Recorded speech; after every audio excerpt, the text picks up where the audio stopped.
வணக்கம் மக்களே, welcome to the ஃபென்டஸ் show. இன்னைக்கு நம்ம பார்க்க போகிறது செவப்பி அப்படின்ற தமிழ் மூவியோட ரிவ்யூ. இந்த படம் பார்த்தீங்கன்னா ஆகா தமிழ் ஓடிடி ஆப்ல அவைலபிளாக இருக்கு. இந்த படத்தில் ரிஷிகாந்த், பூர்ணிமா மற்றும் பலர் நடிச்சிருக்காங்க. இந்த படத்தை MS ராஜா அப்படின்றவர் தான் டைரக்ட் பண்ணியிருக்காரு. இந்த படம் ஒரு அழகிய கிராமத்தோட வாழ்வியலை காட்டக்கூடிய ஒரு படம். அதுலேயும் ஒரு சின்ன பையனுக்கும் கோழி குஞ்சுக்கும் இருக்கக்கூடிய பாண்டிங்க ரொம்ப யதார்த்தமாக காட்டியிருப்பாங்க. அந்த பையனோட அம்மா தான் பூர்ணிமா. அந்த பையனோட அப்பா சின்ன வயசுல இறந்துருப்பாங்க. ஸோ பூர்ணிமாவும் அந்த பையனும் ஒரு வீட்டில் சந்தோஷமா வாழ்ந்துட்டு இருப்பாங்க. இந்த குடும்பத்துக்கு ஒரு பெரிய சப்போர்ட் யாரு அப்படின்னு பாத்தீங்கன்னா இந்த பையனோட தாய் மாமாவா இருக்கக்கூடிய ரிஷிகாந்த். அந்த ரிஷிகாந்த் ஒரு நாள் ஒரு கோழியை பிரசண்டா இந்த பையனுக்கு கொண்டு வருவாரு. அந்த கோழி ஒரு குஞ்சு பொரிக்கும். அந்த குஞ்சியோட பேர் தான் சிவப்பி அப்படின்றது. அந்த சிவப்பியை கிட்டத்தட்ட தன்னோட குழந்தை மாதிரியே அந்த பையன் நினைச்சு வளர்த்துட்டு இருப்பான். ஸோ அந்த சிவப்பி எதிர்பாராத விதமா ஒரு நாள் காணாம போயிருது. ஸோ இதுக்கப்புறம் என்ன மாதிரியான சம்பவங்கள் இந்த படத்துல நடக்குது, அப்படியே பேரலா பாத்தீங்கன்னா ஒத்தப்பாறை அப்படின்ற ஒரு விஷயத்தை பத்தி பேசியிருப்பாங்க. அதுக்கு கீழே ஒரு பெரிய புதையல் இருக்கிறதாவும் அந்த புதையல் கிடைக்கணும்னா நிறைய பலிகள் கொடுக்கணும் அப்படின்ற மாதிரியுமே ஒரு பேரலா ஒரு பிளாட் ஓடிட்டு இருக்கும். ஸோ அது எப்படி முடியுது, கடைசியா சிகப்பி கிடைச்சதா இல்லையா, அண்ட் கடைசியா அந்த ஊருக்கு என்ன நடக்குது அப்படின்றத அந்த படத்தோட கதை. இந்த படத்தோட பாசிட்டிவ்ஸை பொறுத்த வரைக்கும் எனக்கு முக்கியமான பாசிட்டிவா படுறது அந்த ஊரோட வாழ்வியலை அவ்வளோ நேச்சுரலா காட்டியிருப்பாங்க அப்படின்னே சொல்லலாம்.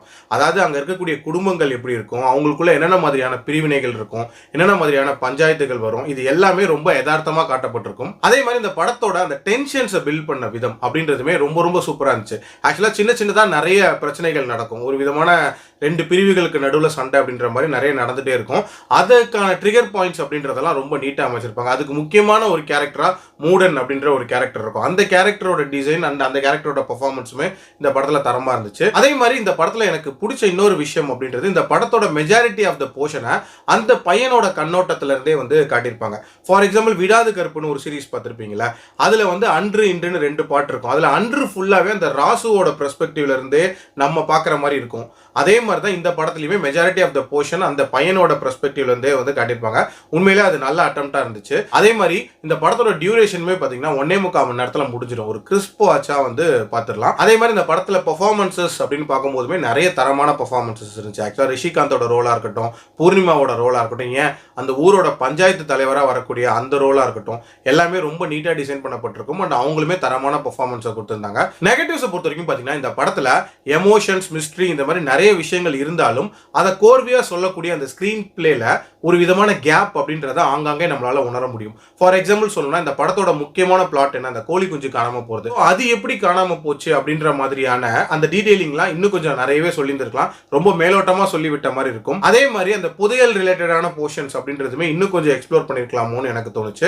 எல்லாத்துக்கும் மேல இந்த கதையில ஒரு சில விஷயங்கள் கொஞ்சம் ப்ரெடிக்டபிளா தான் இருந்துச்சு. ஃபார் எக்ஸாம்பிள் அந்த புதையலுக்காக பலி கொடுக்கணும் அப்படின்ற ஒரு சில விஷயத்தை காட்டும் போதே கடைசியா இவங்க எங்க கொண்டு நிப்பாட்டுவாங்க, யாரை பலி கொடுக்க போறாங்க அப்படின்ற அந்த விஷயம்லாம் கொஞ்சம் ப்ரெடிக்டபிளா இருந்துச்சு. ஓவரால் ஒரு சில விஷயங்கள் இந்த மாதிரி அன்ஆர்கனைஸ்டா இருந்தாலும் ஒரு டீசென்டான அட்டெம்ப்டா தான் நான் பார்க்குறேன். கண்டிப்பா ட்ரை பண்ணி பாருங்க. என்னோட ரேட்டிங் இந்த படத்துக்கு 3/5. அடல்ட் கண்டென்ட்டை பொறுத்த வரைக்கும் ஒரு சில வைலண்டான காட்சிகள் வருமே தவிர மற்றபடி குடும்பத்தோட பார்க்கலாம். மீண்டும் அடுத்த விமர்சனத்தில் சந்திக்கிறேன். நன்றி, வணக்கம்.